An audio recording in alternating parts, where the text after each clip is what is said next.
Em nome do Pai, do Filho e do Espírito Santo. Amém. Estava próxima a Páscoa dos judeus e Jesus subiu a Jerusalém. No templo, encontrou os vendedores de bois, ovelhas e pombas e os cambistas que estavam aí sentados. Fez então um chicote de cordas e expulsou todos do templo, junto com as ovelhas e os bois. Espalhou as moedas e derrubou as mesas dos cambistas. E disse aos que vendiam pombas: tirai isso daqui. Não façais da casa de meu pai uma casa de comércio. Seus discípulos lembraram-se mais tarde que a Escritura diz: o zelo por tua casa me consumirá. Então os judeus perguntaram a Jesus: que sinal nos mostras para agir assim? Ele respondeu: destruí este templo e em 3 dias eu o levantarei. Os judeus disseram: 46 anos foram precisos para a construção deste santuário e tu levantarás em 3 dias?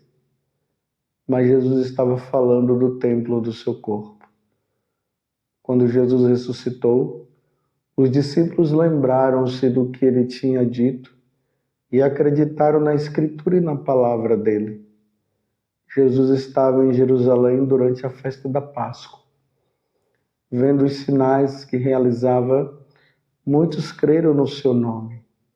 Mas Jesus não lhes dava crédito, pois ele conhecia a todos e não precisava do testemunho de ninguém acerca do ser humano, porque ele conhecia o homem por dentro. Palavra da salvação. Glória a vós, Senhor.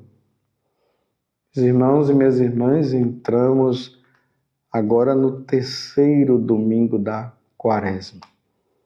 Cada dia que passa, vamos nos aproximando da Semana Santa e também da grande celebração do Tríduo Pascal. E aí, no domingo, Jesus ressuscitará. Ele morrerá na sexta-feira, mas na madrugada do domingo ressuscitará. O evangelho de hoje, que está em João, capítulo 2, do versículo 13 até o 25, narra Jesus indo para uma das festas da Páscoa. Ou melhor, para uma das festas que acontece em Jerusalém. Essas festas principais, Jesus não deixava de participar. A festa das tendas, ou dos tabernáculos, até a festa de Pentecostes, que era justamente os 50 dias de agradecimento pela colheita. A festa das tendas que eu acabei de dizer é aquela que lembrava o tempo que eles ficaram no deserto. E a festa principal de todas, que era a Páscoa. O povo hebreu estava nas mãos do faraó. Faraó aqui lembra também o demônio que mantém escravo o povo de Deus. Moisés, enviado por Deus, vai lá e tira o povo das mãos do faraó e os conduz ao deserto para celebrar e oferecer o verdadeiro sacrifício ao nosso Deus. Era essa a festa da Páscoa. Capítulo 3 do livro do Êxodo, lá nós encontramos Deus enviando Moisés e falando isso para ele. E é justamente nessa celebração da Páscoa que Jesus ele se depara com uma situação difícil quando ele entra no templo de Jerusalém. Aqui vai dizer que Jesus encontrou os vendedores de bois, ovelhas e pombas e os cambistas que estavam aí sentados. Fez então um chicote de corda e expulsou todos do templo, junto com as ovelhas e os bois. Espalhou as moedas e derrubou as mesas dos cambistas. E disse aos que vendiam pombas: tirai isso daqui, não façais da casa de meu pai uma casa de comércio. Nos outros evangelistas, Jesus vai dizer o seguinte: porque a minha casa é minha casa de oração. E aqui Jesus fala da destruição do templo. Os judeus aqui não entendem o que é que Jesus está dizendo. Então Jesus fala que esse templo será destruído, mas ao terceiro dia ele será reconstruído de novo. Eles falam: mas como pode isso acontecer? Se esse templo, para ser construído, levou 46 anos e foram precisos para a construção desse santuário, e tu levantarás em 3 dias? Aí Jesus está dizendo, o evangelista vai mostrar que Jesus não estava se referindo à destruição do templo em si, mas à destruição do templo que é ele. Porque Jesus é o novo templo. Jesus é o Senhor, Jesus é Deus. Mas o que eu queria trazer para a nossa meditação do Evangelho de hoje é justamente a tristeza no coração de Jesus quando ele entrou no templo e viu as condições em que o templo estava. O templo ele foi construído por Salomão e a finalidade do templo era oferecer o sacrifício a Deus e também o lugar de oração. O encontro com Deus, ali se dá o encontro. No templo de Jerusalém existia a Arca da Aliança, que simbolizava justamente a presença de Deus no meio do seu povo. Mas no decorrer do tempo, na medida que o tempo foi passando, como o ser humano tem uma tendência a esquecer as coisas, os benefícios que Deus faz, já não estavam mais fazendo o que era preciso fazer no templo. Vender os animais para ser oferecido o sacrifício e ganhar dinheiro em cima disso já era a finalidade, era o objetivo. No fundo, o objetivo ali estava voltado mais para ganhar dinheiro e não o oferecimento do sacrifício, do pedido de perdão dos pecados, o pedido da misericórdia de Deus, o oferecer a Deus para aplacar a ira. Já não estava mais o coração dos fariseus, dos doutores da lei, das autoridades religiosas daquele tempo, estava muito longe. E essa foi a tristeza de nosso Senhor Jesus Cristo. Por isso que ele fez aquele chicote e saiu batendo em todo mundo para que eles pudessem entender que o templo é o lugar da oração. Meus irmãos, se nós quisermos medir uma paróquia ou uma diocese quisermos medir a fé do povo, a devoção do povo, o amor a Deus do povo, é observar a liturgia. Como a liturgia está sendo celebrada. Se há zelo, se há amor, se a liturgia não está sendo celebrada de qualquer jeito. Então, se a liturgia é celebrada de qualquer jeito, se não há zelo, se não há amor, se a liturgia é realizada por novidades, por acréscimos que não tem nada a ver, se observa que o coração daquele sacerdote e daqueles fiéis está muito longe de Deus.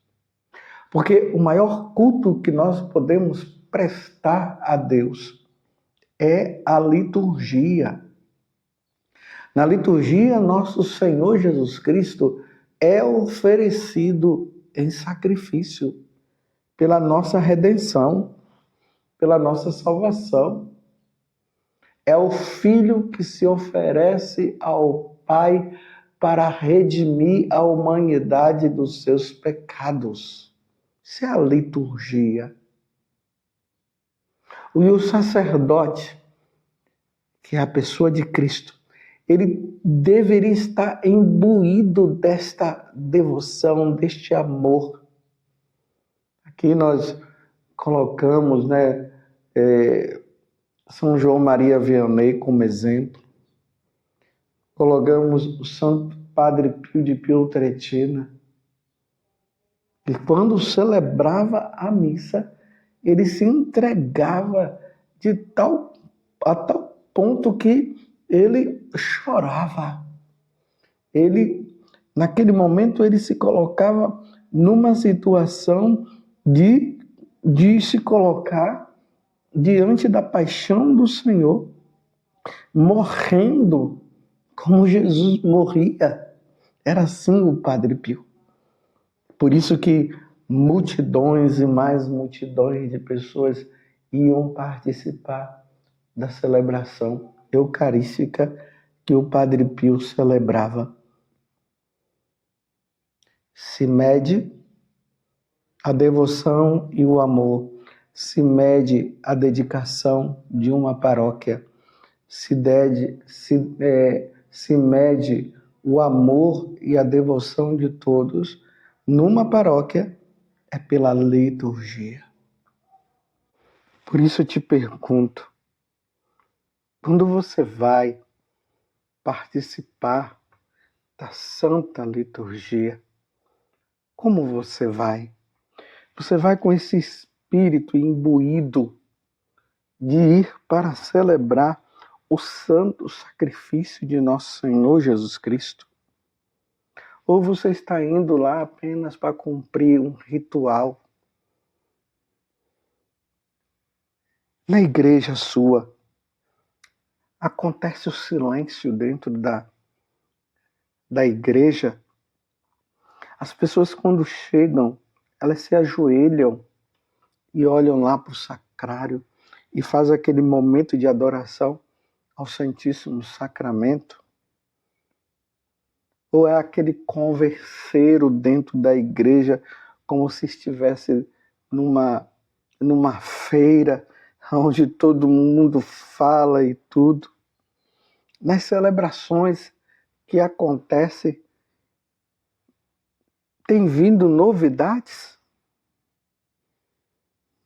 como essas situações, de o sacerdote que entra de moto, sei lá, coisas desse tipo. O sacerdote que entra com um monte de pessoas que não são nem da Igreja Católica e são colocados lá. A comunhão, ela é dada com devoção. As pessoas recebem a Eucaristia com devoção ou recebem de qualquer jeito, como se estivessem recebendo ou comendo um pedaço de pão qualquer. Isso entristeceu o coração de Jesus, entristece o coração de Jesus quando a igreja, o templo, a basílica, ou aquela capela foge dos parâmetros daquilo que é a casa de Deus, a casa de oração, o momento em que se vai para falar, para estar com Deus, para pedir perdão dos pecados, para agradecer a Deus, para louvar, bendizer e glorificar o Senhor, fazer os pedidos e na Santa Missa o oferecimento através daquelas ofertas que depois se transubstanciarão e se transformarão na carne de nosso Senhor e no seu sangue precioso oferecido ao Pai em redenção da nossa salvação. O zelo pela minha casa me consome. Hoje a igreja precisa de sacerdotes zelosos, cheio de zelo, cheio de amor pelo que faz, tomando consciência daquilo que está se realizando. A casa de Deus não é o lugar onde se fica vendendo bebidas ou nas festas dos santos e tantas outras coisas que fogem daquilo que é o caminho que o Senhor nos leva para a redenção. A casa de Deus não é a casa do pecado. Quantas pessoas fazendo da casa de Deus um lugar de pecado, de profanação, de festas. Existem lugares por aí que a igreja tem sido lugar, isso mesmo, de festa, onde as pessoas ficam dançando. Às vezes nem o Santíssimo é tirado do local. Ali mesmo já fazem festa, pessoas dançando e fazendo um monte de coisa. Meu Deus do céu. Vocês entendem como estava o coração de Jesus naquele momento em que ele entrou no templo de Jerusalém e viu que o objetivo, que era oferecer o sacrifício ao Pai, já não estava sendo o objetivo principal. Aqueles homens lá contando dinheiro, vendendo coisas ali dentro. Meu Deus do céu, que situação! Essa foi a tristeza do coração de Jesus. E ali realmente Jesus viu o quanto que ele precisava agora realmente se oferecer em sacrifício pela redenção da humanidade, para que a humanidade pudesse voltar o seu coração inteiramente para Deus e largar o pecado. A casa de Deus não é a casa do pecado. A casa de Deus é a casa onde se tira o pecado. O zelo pela minha casa me consome. Cada fiel deveria estar assim, da mesma forma como Jesus ele fala. Todos nós deveríamos ter esse zelo pela casa do Senhor. Hoje, infelizmente, se encontra até na casa de Deus rapazes e moças ali namorando. Dá a impressão que aqueles bancos ali são os bancos de praça.